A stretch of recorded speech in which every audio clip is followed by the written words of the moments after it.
প্রিয় দর্শক, আসসালামু আলাইকুম। আমি এখন একটি রেল লাইনের ওপর অবস্থান করতেছি। আপনাদের কিছু বিষয় জানার জন্য, বলার জন্য। আপনারা এই বিষয়ে একটু অবগত থাকবেন, সতর্ক থাকবেন।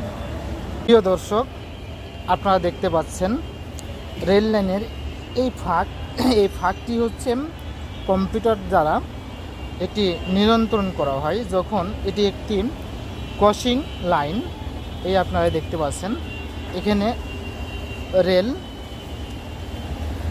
ক্রসিং হয়, এই আপনারা দেখতে পাচ্ছেন। কিন্তু এখানে মানুষের মরণ ফাঁদও পাতা আছে, আপনারা দেখতে পাচ্ছেন। এখানে যদি আপনার কোনো রকমে পা ঢুকে যায় এবং সেই মুহূর্তে যদি রেল কন্ট্রোলার কম্পিউটার থেকে যে কন্ট্রোল করে, সেই ব্যক্তি যদি এই জিনিসটা যদি চাপ দেয়, আপনার এই ফাঁকটা এই রেলের সাথে লেগে যাবে।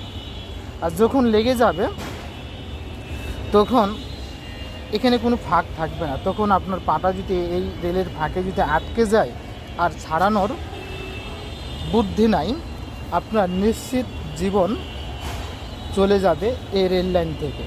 তাই আপনারা যে চলাচল করবেন, অবশ্যই আপনাদের খেয়াল রাখতে হবে কোনোভাবেই যেন এই ফাঁকে আপনাদের পা আটকে না যায়। যদি আটকে যায় তাহলে ছাড়ানোর কোনো বুদ্ধি নাই। আর সেই মুহূর্তে যদি কোনো রেলগাড়ি আসে তাহলে বুঝতে পারবেন। আপনারা দেখতেছেন, এই দেখেন ফাঁক, এটি হচ্ছে একটি রেল ক্রসিং লাইন। এই রেল ক্রসিং লাইন খুব বিপজ্জনক। এটি কম্পিউটার দ্বারা কন্ট্রোল করা হয়। এটি ম্যানুয়ালি এখন কন্ট্রোল করা হয় না। তাই আপনারা চলাচলের সময় অবশ্যই সতর্কতা অবলম্বন করবেন, যাতে এরকম রেল লাইন ক্রসিংয়ে পা আটকে না যায়।